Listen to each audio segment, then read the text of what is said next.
பிரிவியூ ஷோவில் மக்களை வீதியில் ஆழ்த்திய பேய் படம் மர்மர்.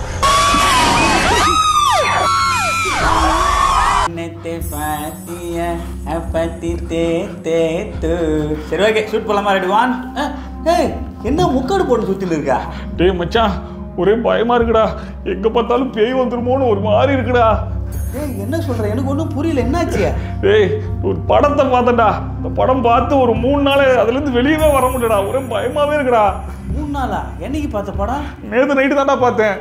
நேற்று நைட்டு பார்த்து நீ சொல்றது கேட்டா எனக்கே பயமா இருக்கு. அப்படி என்ன படம் தான் மச்சான்? பிரெக்னன்ட் லேடிஸ், அதுக்கப்புறம் இந்த ஹார்ட் பேஷண்ட்லாம் பார்க்க கூடாதுன்னு சொன்னாங்கடா. நான் பிரெக்னன்ட் லேடியும் கிடையாது, ஹார்ட் பேஷண்ட் கிடையாது. திருப்பி பார்ப்பணும்னு பார்த்தேன்டா. மாதிரி பயத்திலே இருக்கடா. எனக்கு ஒரு மாதிரி இருக்கடா மச்சான். எப்போ நீ சொல்றதெல்லாம் பார்த்தா எனக்கே பயமா இருக்குது. என்ன பண்ணுங்க சொல்லு சாமி. நீங்க என்னென்னமோ பேசுறீங்க, எனக்கு ஒரே குழப்பமா இருக்கியா. ரீசெண்டா எல்லா இடத்துலயும் பேசப்படக்கூடிய ஒரு படம் என்னன்னு சொல்லி பாத்தீங்கன்னா மர்மர். அது ஏன் அப்படின்னா சோசியல் மீடியால இருக்கக்கூடிய அம்புட்டு இன்ஃப்ளூயன்சர்ஸும் பண்ண வேலை. மர்மர் அப்படிங்கிற ஒரு பேய் படத்தை பார்த்துட்டு அரண்டு போயிட்டேன். கடைசி 40 நிமிஷம் அல்லு கிளம்பி கேமரா டிசைன் சவுண்ட் எல்லாமே ரொம்ப ரியலிஸ்டிக்கா இருந்துச்சு. என்ன படத்துக்கியா போனீங்க? மர்மரியா இல்லையா? பேண்டெல்லாம் ஃபுல்லா மஞ்சான்னு இருக்கு. கட்சி பிள்ளை இருக்கு, கொஞ்சம் தொடச்சிட்டு போங்க. என்ன மாப்பிள பேய் அடைஞ்ச மாதிரி உட்காந்துருக்க? மர்மர்னு சொல்லிட்டு ஒரு படம் ரிலீஸ் ஆயிருக்குடா. இந்த மாதிரி ஒரு த்ரில்லிங் படத்தை என் லைஃப் டைம்லயே பார்த்தது இல்லடா. ஆக்சுவலா ரொம்ப ஓப்பனா அக்செப்ட் பண்ணிக்கணும் அப்படின்னா உண்மையிலேயே பயமா தாங்க இருக்குது. அதாவது படத்துல அவனுங்க பண்றதை பார்க்கும்போது பயம் வருதோ இல்லையோ, அந்த படத்தை ப்ரொமோஷன் பண்றதுக்காக இவனுங்கெல்லாம் பண்றாங்க பாத்தீங்களா, அதை பார்க்கும்போது தான் உண்மையிலேயே பயமா இருக்குது. என் ஃப்ரெண்டை இப்படி கதற வச்ச படம் தான் மர்மர். என்ன அர்னால்டு, படம் பார்த்துட்டு வெளியே வந்ததுக்கு அப்புறம் ஒண்ணுமே பேச மாட்டேற. லைவ் லேஸ் வந்து அப்படியே எடுத்துக்காங்கப்பா காட்டுக்குள்ள. அந்த காட்டுக்குள்ள நம்மளே இருக்க மாதிரி ஃபீல் ஆகுது. அப்படியா? நான் நல்லா பண்றனோ இல்லையோ, ஆனா நீ நல்லா பண்ற. இந்த புஷ்பா படத்துல எல்லாம் திடீர்னு ஒரு 1/2 மணி நேரம் சீக்வன்ஸ் ஆட் பண்ணாங்க பாத்தீங்களா, அந்த மாதிரி இந்த ப்ரொமோஷன் பண்றவங்களோட சீக்வன்ஸ் எல்லாம் கட் பண்ணி கடைசியில கொஞ்சம் ஆட் பண்ணி விட்டா கூட உண்மையிலே வரக்கூடிய ஆடியன்ஸ் கொஞ்சம் பயந்து வெளியே வரதுக்கான வாய்ப்பு இருக்கலாம். உனக்கு பேய் கதையே சொல்ல தெரியல, நாங்க சொல்றோம். வீட்டுல தனியாலாம் இருந்து பாத்தீங்கன்னா அங்கேயே உன்னை அடக்கம் பண்ணிடுவாங்க. ஆனா தியேட்டர்ல இருந்தீங்கன்னா கூட கொஞ்சம் 4 பேர் இருப்பா, கொஞ்சம் உனக்கு அட்ஜஸ்டபிளா இருக்கும். பிரெக்னன்ட் லேடிஸும் ஹார்ட் பேஷண்ட்ஸும் இந்த படத்தை அவாய்ட் பண்ணிக்கலாம். படத்துல 10 இடத்துக்கு மேல ஜம்ப் ஸ்கேர் இருக்கு. படம் முடிச்சுட்டு வெளியே வரும்போது எனக்கு ரியாலிட்டியே ஹிட் ஆச்சு. Murmur, don't miss out to experience this. இந்த வாங்கின காசுக்கு மேல கூறாண்டா கொய்யா அப்படிங்கிற ஒரு டயலாக் கேள்விப்பட்டிருப்பீங்க பாத்தீங்களா. அதுக்கேற்ற மாதிரி பேட் ப்ரொமோஷன்லாம் பண்ணுங்க, யாரும் வேணாம்னு சொல்லல. ஆனா பேட் ப்ரொமோஷனா இருந்தாலும் ஒரு நியாயம் வேணாமான்ற அளவுக்கு பண்ணுவீங்க. கண்டிப்பா இந்த படம் பாத்தீங்கன்னு வச்சுக்கோங்க, பேண்ட்லயே கொஞ்சம் ஓவரா போயிட்டல. I am very sorry. சரி, ப்ரொமோஷன் பண்றது தான் பண்றீங்க, அட்லீஸ்ட் ஒவ்வொருத்தரும் டைலாக்கேஜ் மாத்தி மாத்தி பேசுறாங்களான்னு சொல்லி பார்த்தா சொல்லி வச்ச மாதிரி எல்லாரும் ஒரே டைலாக தான் பேசுறாங்க. எல்லாருக்கும் ஒரே ஸ்கிரிப்ட் ரைட்டர், ஒரே ஸ்கிரிப்ட் போல இருக்கு. அட்லீஸ்ட் அந்த ஸ்கிரிப்டையாச்சு கொஞ்சம் மாத்தி மாத்தி கொடுத்துருக்கலாம்ல. ஹார்ட் பேஷண்ட், பிரெக்னன்ட் லேடிஸ்லாம் பார்க்க கூடாது. பிரெக்னன்ட் லேடிஸ், ஹார்ட் பேஷண்ட் யாராவது இருந்தீங்கன்னா தயவு செய்து இந்த படத்துக்கு போயிடாதீங்க. பிரெக்னன்ட் லேடிஸும் ஹார்ட் பேஷண்ட்ஸும் கண்டிப்பா இந்த படத்தை அவாய்ட் பண்ணிருங்க. Pregnant ladies and motion sickness இருக்கவங்க இந்த படத்தை பார்க்க வேணாம். பிரெக்னன்ட் லேடிஸும் ஹார்ட் பேஷண்ட்ஸும் இந்த படத்தை அவாய்ட் பண்ணிக்கலாம். எனக்கு தெரிஞ்சு இந்த படத்துக்கு இறங்கி பண்ண ப்ரொமோஷன் மாதிரி வேற எந்த படத்துக்கும் ரீசன்ட் டைம்ல பண்ணிருப்பாங்களான்னு தெரியல. 100K ஃபாலோவர்ஸ்க்கு மேல இருக்கக்கூடிய எல்லாருமே இந்த படத்துக்கு ப்ரொமோஷன் பண்ணி தான் வச்சிருக்காங்க. அதுலயும் இந்த படத்துக்கு பண்ண செலவை விட ப்ரொமோஷனுக்கு தான் அதிகமா செலவு பண்ணிருப்பாங்க போல. ஸ்மார்ட் ஒர்க் பண்ணி அந்த கன்சியூமரை முழுசா புரிஞ்சுக்கணும்னா சேல்ஸை விட மார்க்கெட்டிங் தான் முக்கியம். ஒரு வீடியோவையும் அந்த வீடியோ கூடிய கண்டென்ட்டையும் நம்ம பார்க்கும்போதே இது ஆர்கானிக்கா இல்ல பேடு கண்டென்ட்டா அப்படிங்கிறது நம்மளுக்கே ரொம்ப பச்சையா தெரிஞ்சு போயிடும். அண்ட் மர்மருக்கு பல இன்ஃப்ளூயன்சர்ஸ் இறங்கி பேட் ப்ரொமோஷன் பண்ணியிருந்தாலுமே பேட் ப்ரொமோஷன் அப்படின்ற லேபிளை எனேபிளே பண்ணல. என்ன ரீசனா இருக்கும்னு நினைக்கிறீங்க? ஒருத்தன் ஒரு ரிவ்யூ கொடுக்குறான், அது வந்து பேட் ப்ரொமோஷன் சொல்லி பண்றான் அப்படின்னா அது ஜெனியூனா இருக்காது, அது ஹானஸ்ட் ஒப்பீனியன் கிடையாது. காசு வாங்கினா அதுக்கேற்ற மாதிரி தானே கூவான் அப்படிங்கிற மாதிரி வந்துடும். அதனால யாரையும் எனேபிள் பண்ண விடாம தடுத்துட்டாங்களா இல்லை இவங்களே எனேபிள் பண்ணலையான்றது தெரியல. நான் பார்த்ததுலயே 1-2 பேர் மட்டும்தான் பேட் ப்ரொமோஷன் லேபிளே எனேபிள் பண்ணியிருந்தாங்க.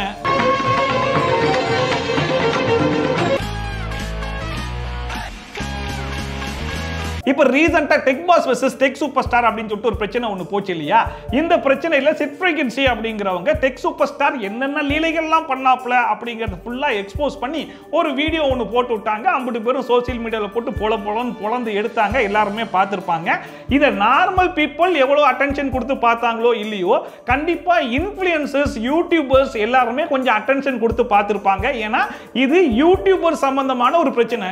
மக்களுக்கு உடனே இத பத்தி புரிய வைக்கணும். ஓகே, அதுல சிட் ஃப்ரீக்வன்சி நிறைய இஷ்யூஸ் பத்தி பேசியிருப்பாங்க. அதுல ஒன் ஆஃப் த இஷ்யூ என்ன அப்படின்னு சொல்லி பாத்தீங்கன்னா, இந்த பேட் ப்ரொமோஷன் அப்படிங்கிற லேபிளை எனேபிள் பண்ணாம வீடியோ பண்றது. அதாவது மக்களுக்கு இது பேட் ப்ரொமோஷன் இல்ல, இது ஒரு ஆர்கானிக் கண்டென்ட் தான் அப்படின்னு சொல்லி கொடுக்கிறது அப்படிங்கிற மாதிரி எக்ஸ்போஸ் பண்ணியிருந்தாங்க.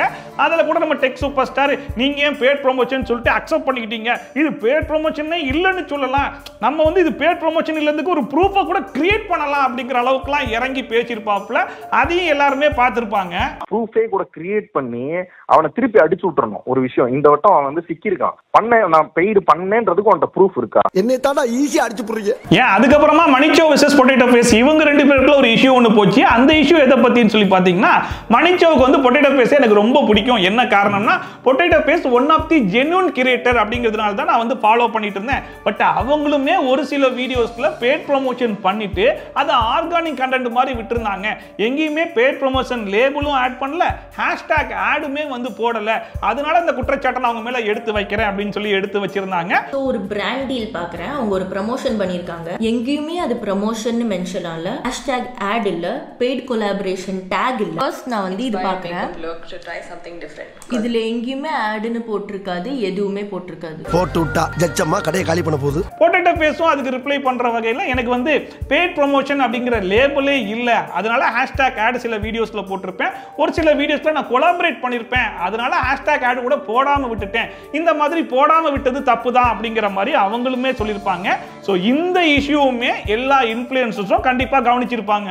Audience who thought that wasn't an ad and it wasn't clear that it wasn't an ad, நான் ஹேஷ்டாக் ஆட் பண்ணிருக்கலாம் and I'm really sorry. உங்க வீட்டு பிள்ளையா நினைச்சு எல்லாரும் என்னை மன்னிச்சிருங்க. சோ இப்போ ரீசன்ட் டைம்ல இன்ஃப்ளூயன்சர்ஸை பத்தி பெருசா வெடிச்ச இஷ்யூனாலே இந்த பேட் ப்ரொமோஷன் இஷ்யூ தான். ஒருவேளை நீங்க பேட் ப்ரொமோஷன் தான் பண்றீங்கன்னா, ஆமாப்பா இது பேட் ப்ரொமோஷன் தான் அப்படின்னு எனேபிள் பண்ணிட்டு போயிடலாம். அந்த எனேபிள் ஆப்ஷன் என்னன்னா ஹேஷ்டாக் ஆடுன்னு போட்டு போயிடலாம். அது எல்லாத்தையும் விட்டுட்டு இந்த மர்மர் படத்துக்கு எல்லா இன்ஃப்ளூயன்சர்ஸுமே சொல்லி வச்ச மாதிரி ஒரே டயலாக்கை பேசி ஒரே ஃபுட்டேஜை யூஸ் பண்ணி பச்சையா அது நீங்க ப்ரொமோஷன் தான் பண்றீங்கன்றத தெரிஞ்சுமே பேட் ப்ரமோஷன் ஆட் பண்ணாம கமெண்ட் செக்ஷனை மட்டும் கரெக்டா ஆஃப் பண்ணி வச்சீங்க பாத்தீங்களா?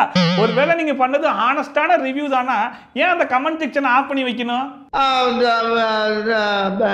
வந்து இப்ப நான் என்ன உங்கள்ட்ட சொல்றது?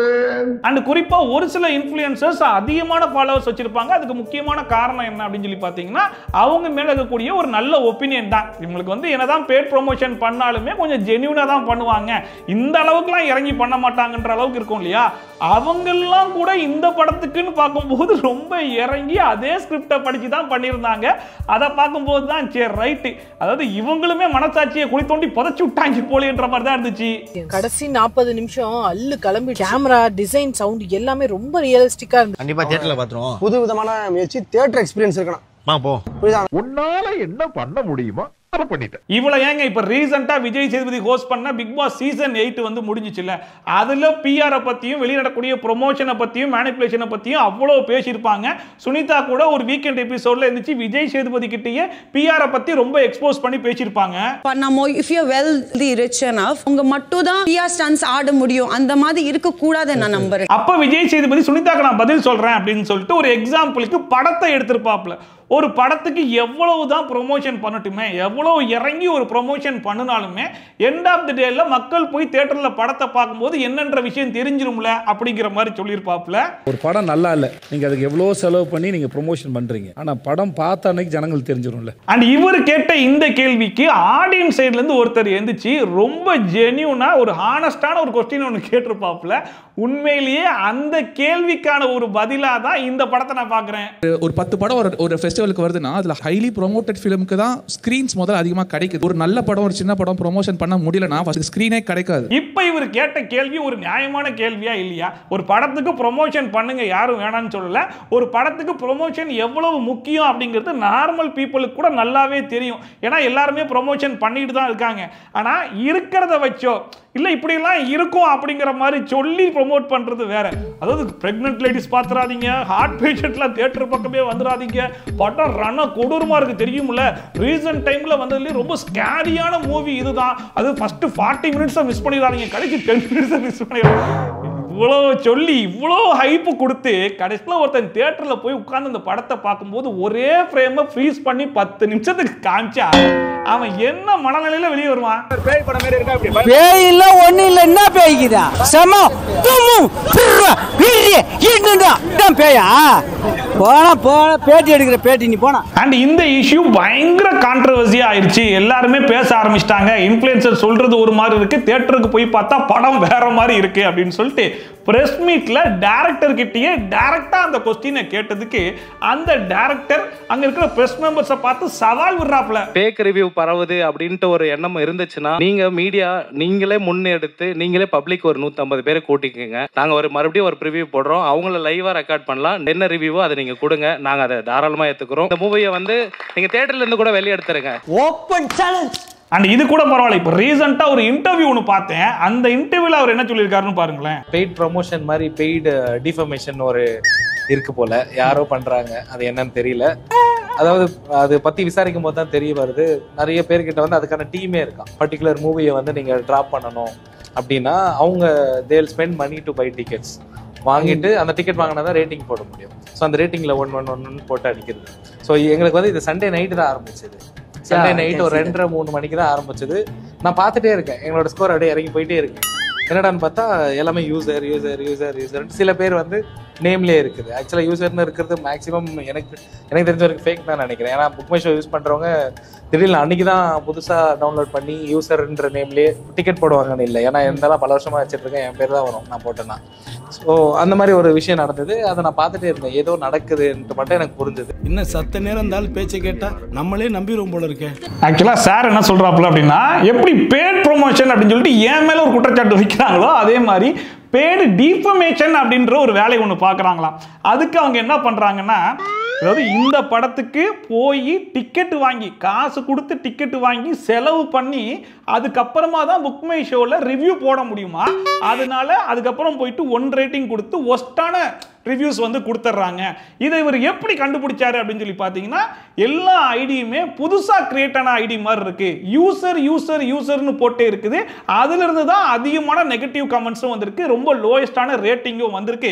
இதை வச்சு தான் என் படத்தை டீஃபேம் பண்ணுறதுக்காக பல பேர் போராடிக்கிட்டு இருக்காங்கன்றதை நான் கண்டுபிடிச்சிட்டேன் அப்படிங்கிற மாதிரி சொல்லியிருக்காருல்ல.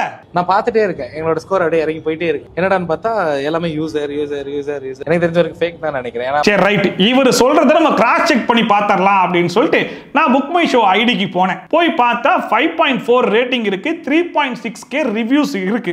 யூசர்ன்ற ஐடியை வச்சு நிறைய ஐடி கிரியேட் பண்ணி அந்த ஐடி மூலியமா நிறைய 1 ரேட்டிங் கொடுத்து அது மூலியமா எங்களை டீஃபேம் பண்ணி எங்களுக்கு ஹை ரேட்டிங் தான் இருந்துச்சு. திடீர்னு பல பேர் இறங்கி எங்களுடைய படத்தை டீஃபேம் பண்ணணுன்றதுக்காக இந்த மாதிரி 1 ரேட்டிங் கொடுத்து ரேட்டிங்கை இறக்கி விட்டுட்டாங்க அப்படிங்கிற மாதிரி சொல்றாரு இல்லையா. நான் போயிட்டு அதையும் செக் பண்ணேன். செக் பண்ணும்போது நீங்களே பாருங்க, எல்லாமே யூசர் யூசர் யூசர்னு சொல்லி இருக்கு. இவர் சொன்ன மாதிரி பேரும் இருக்கு, எல்லாமே ஓகே தான். பட் இவருக்கு பாசிட்டிவ் கமெண்ட் வந்ததை மட்டும் நம்மளால ஃபில்டர் பண்ண முடியும் மேல இருக்கிற ஹேஷ்டேக்கை யூஸ் பண்ணி. அந்த ஹேஷ்டேக்கை கிளிக் பண்றேன், நீங்களே பாருங்க, எல்லாமே யூசர்ல இருந்து தான் 10 ரேட்டிங்கே வந்திருக்கு. முக்காவாசி யூசரா தான் இருக்கு. இது சண்டே நைட்டு தான் ஆரம்பிச்சது. சண்டே நைட் ஒரு 2:30-3 மணிக்கு தான் ஆரம்பிச்சது. நான் பார்த்துட்டே இருக்கேன், எங்களோட ஸ்கோர் அப்படியே இறங்கி போயிட்டே இருக்கு. என்னடான்னு பார்த்தா எல்லாமே யூசர் யூசர் யூசர் யூசர். சில பேர் நேம்லேயே இருக்குது. ஆக்சுவலாக யூசர்னு இருக்கிறது மேக்ஸிமம் எனக்கு தெரிஞ்ச வரைக்கும் ஃபேக் தான் நினைக்கிறேன். ஏன்னா புக் மை ஷோ யூஸ் பண்ணுறவங்க திடீர்னு அன்றைக்கி தான் புதுசாக டவுன்லோட் பண்ணி யூசர்ன்ற நேம்லேயே டிக்கெட் போடுவாங்கன்னு இல்லை. எல்லாம் சொன்னா எப்படி எல்லாம் தெரியும். ஸோ நம்ம வேற யாரையும் ரெஃபரன்ஸாக எடுத்துக்க வேணாம். சார் சொன்னதையே ரெஃபரன்ஸாக எடுத்து வச்சு பார்த்தா கூட இவங்களுக்கு அதிகமான பாசிட்டிவ் கமெண்ட்ஸ் எங்கேருந்து வந்திருக்குன்னு சொல்லி பார்த்தீங்கன்னா, அந்த யூசருங்கிற ஐடியிலேருந்து தான் அதிகமான 10 ரேட்டிங்ஸே வந்திருக்கு. ஸோ யூசர்ல இருந்து அதிகமான 1 ரேட்டிங் வந்தா பேட் டிஃபமேஷன் அப்படின்னா அதே யூசர் ஐடில இருந்து அதிகமான 10 ரேட்டிங்கும் பாசிட்டிவான கமெண்ட்ஸும் வரும்போது அது ஏன் பேட் ப்ரமோஷனா இருக்க கூடாது? கண்டுபிடிச்சிட்டீங்களா சார்? விளம்பரம் கொடுத்தவனால கூட இவ்வளவு தெளிவா சொல்ல முடியாது சார். அண்ட் இப்ப நார்மலாவே எல்லாரும் எப்படி ஆயிட்டோம் அப்படின்னா பெரிய ஹீரோஸோட படத்துக்கு மட்டும் தான் அந்த படம் எப்படி இருக்கு என்ன இதெல்லாம் பார்க்க மாட்டோம். டிக்கெட்டை புக் பண்ணி ஃபர்ஸ்ட் டே ஃபர்ஸ்ட் ஷோ போய் பார்த்தறணும். படம் நல்லா இல்லைன்னு சொன்னா கூட அந்த படத்தை பார்த்தறணும் அப்படிங்கிற மைண்ட் செட்ல இருப்பாங்க. பட் மற்ற ஹீரோஸோட படமாகட்டும் இல்ல சின்ன சின்ன படங்கள் ஆகட்டும் ரிவ்யூஸ் பார்த்துட்டு அந்த ரிவ்யூக்கு அப்புறமா அந்த படத்தை பார்க்கலாமா வேணாமா அப்படின்னு சொல்லி டிசைட் பண்ணுவாங்க. அந்த மாதிரி தான் இந்த இன்ஃப்ளூயன்சர்ஸ்லாம் இறங்கி இந்த படத்துக்கு பண்ண ப்ரொமோஷனை நம்பி அந்த படத்தை போய் பார்த்துட்டு அவங்க அவங்களுடைய ஹானஸ்டான ஜெனியூனான ரிவ்யூவை போஸ்ட் பண்ணியிருக்காங்க. அதையும் பாருங்க. லைவ் ரிவ்யூ ஃப்ரம் மர்மர் மூவி இதெல்லாம் நிறைய இன்ஃப்ளூயன்ஸ் சொன்ன மாதிரி ஃபர்ஸ்ட் ஹாஃப் பார்த்தீங்கன்னா அப்படியே சிரிச்சு போயிடுச்சு. செகண்ட் ஹாஃப் பார்த்தீங்கன்னா ரொம்ப பயப்படணும்னு கஷ்டப்பட்டு நான் பயந்தோம். Overall it's very good comedy film. Thanks to all those influencers. Murmur அப்படின்ற படத்துக்கு தான் வந்திருக்கேன் இன்னைக்கு. ஸோ நிறைய இன்ஃப்ளூயன்சர் வந்து செம்மையா சொல்லியிருந்தாங்க படம் வேற லெவலு, இந்த படத்துக்கு யாருமே வந்துடாதீங்க. ஆஸ் இன்ஃப்ளூயன்சரா ரொம்பவே அசிங்கமா இருக்கு. ஏன்னா காசு கொடுத்தா என்ன வேணா பண்ணலான்ற அளவுக்கு வந்து இந்த படத்தை வந்து அவ்வளோ கிரியேட் பண்ணி வச்சிருக்காங்க. ஏன் நான் இவ்வளவு பேசுறேன்? என் ஸ்குவாடோட வந்து நான் டிக்கெட் புக் பண்ணிருக்கேன், ஃபுட் புக் பண்ணிருக்கேன், காசு வேஸ்ட், டைம் வேஸ்ட். பாத்தீங்களா, ஒரு இன்ஃப்ளூயன்சர் சொன்னதை நம்பி அவன் மட்டும் கிடையாது, அவரே சொல்லிட்டாரா படம் நல்லா தான் இருக்கும் வாங்கடா அப்படின்னு சொல்லிட்டு அவன் கூட ஒரு 4 பேரை சேர்த்து கூட்டு போய் படத்துல உட்கார வச்சு அவங்க முறைச்சிக்கிட்டே இருப்பாங்க. எவன்டா சொல்றது உனக்கு? எவன் சொன்னா? இதுதான் பதப்பதப்பா இருக்கிறதா? இதுதான் ஸ்கேரி மூவியா? இதுதான் ஹார்ட் பேஷண்ட் வரக்கூடாதா? பிரெக்னன்ட் லேடி வரக்கூடாதா? உன்னை உதைக்காம விட்டதே பெரிய விஷயம்டா அப்படிங்கிற மாதிரி படம் முழுக்க முறைச்சிட்டு இருந்திருப்பாங்களே. அவன் நிலைமையை கொஞ்சம் யோசிச்சு பாருங்க. இப்ப நாங்க வந்து மர்மர் படம் பார்க்கறதுக்காக வந்திருக்கோங்க. தியேட்டர்ல தான் இருக்கிறோம். ஆனா இவங்க இன்ஸ்டால இருக்கிறவங்க எல்லாருமே வந்து படம் அப்படி சொல்றாங்க. சத்தியமா சொல்ற ஒரு மயிரும் இல்லைங்க. ஒரு ஃப்ரெஷ்ஷான டீம், பெருசா அறிமுகம் இல்லாத ஆர்டிஸ்ட், டைரக்டருக்குமே டெபியூட் மூவி தான். சின்ன படத்துக்கு சப்போர்ட் பண்ணணும். எடுத்த உடனே ஆடியன்ஸ் தியேட்டருக்கு புல் பண்ண முடியாது. இந்த மாதிரி ப்ரொமோஷன் பண்ணி தான் ஆடியன்ஸ் தியேட்டருக்கு புல் பண்ண முடியும். அதுக்கப்புறம் போய் வேர்ட்ஸ்ல படம் நல்லா இருக்கு அப்படின்னு சொல்லி ஸ்ப்ரெட் ஆனதுக்கு அப்புறமா படம் வந்து ஹிட் ஆகுது அப்படிங்கிறது ஓகே. ஆனா முழுக்க ப்ரொமோஷன் மட்டுமே. அந்த ப்ரொமோஷன்ல நீங்க என்ன சொல்றீங்க? ஃபர்ஸ்ட் 40 மினிட்ஸ் மிஸ் பண்ணிடாதீங்க அப்படிங்கிற மாதிரி சொல்றீங்க. ஃபர்ஸ்ட் 40 மினிட்ஸ்க்கு ஃபுல்லா ஷேக்கு அப்படியே வந்து ஆட்டிக்கிட்டே இருக்காங்க ஃப்ரேமை. அதுதான் நீங்க புதுசா ட்ரை பண்ணிருக்குதுன்னு சொல்றீங்க. ஓகே தான். பட் அதுக்குள்ள ஒரு ப்ரொடக்ஷன் டீமே வந்து சப்போர்ட் பண்ணி தான் இந்த டீமை வந்து காட்டுக்குள்ள அனுப்பி வைக்கிறாங்கன்னு நீங்களே சொல்றீங்க. அண்ட் 6 கேமரா எடுத்துட்டு போறாங்க. ஒரு கிம்பலையும் கூடவே எடுத்துட்டு போயிருக்கலாம்ல. அண்ட் அந்த கிம்பல்ல வச்சு டிராவல் பண்ணியிருந்தாங்கன்னா கொஞ்சமாச்சு ஷேக்கை கொஞ்சம் கம்மி பண்ணிருக்கலாம்ல. அவ்வளோ ஷேக் இருக்கிறதுனாலயே தலைவலி வருது, ஒரு மாதிரி கொமட்டிக்கிட்டு வாந்தி வர மாதிரி இருக்குது. தியேட்டர்ல அவ்வளவு பெரிய ஸ்கிரீன்ல உட்கார்ந்து ஆடிக்கிட்டே இருந்தா எப்படி இருக்குன்னு கொஞ்சம் யோசிச்சு பாருங்க. நீங்க எக்ஸ்பெரிமெண்ட் பண்றீங்க ஓகே தான், ஆனா ரொம்ப ஓவர் டூ ஆயிருச்சோ அப்படிங்கிற மாதிரி இருந்துச்சு. அண்ட் பேய் எப்போ வரும்னு காத்திருந்து காலங்கள் போனதடா அப்படிங்கிற மாதிரி. அதாவது சவுண்ட் எஃபெக்ட்ஸும் இல்லை, நாங்கள் அதையுமே எக்ஸ்பெரிமெண்ட் பண்ணுறோம்னு சொல்லிட்டீங்க. ஒரு ஃப்ரேமை 10 நிமிஷம் 15 நிமிஷத்துக்கு ஹோல்ட் பண்ணி அப்படியே காமிச்சிட்டு இருக்கீங்க. தியேட்டரில் இருக்கிறவங்க தூங்கிட மாட்டானா? இதில் வர பயங்கர பயமாக இருக்குன்றீங்க. இதுக்கு மேலே நான் சொன்னால் ரொம்ப ஸ்பாய்லர் ஆயிரும். கடைசி 10 நிமிஷம் பயங்கரமாக இருக்குன்னு சொல்லிட்டு நிறைய விஷயங்கள் வந்து சொல்கிறாங்க. ஆனால் தியேட்டரில் போய் படம் பார்க்கும்போது நம்மளுக்கு அதே டைப் ஆஃப் எக்ஸ்பீரியன்ஸ் கொடுக்குதா? இன்ஃப்ளூயன்சர் சொன்ன விஷயம்லாம் நம்ம கூட கனெக்ட் ஆகுதா அப்படின்னு சொல்லி கேட்டால் இல்லை.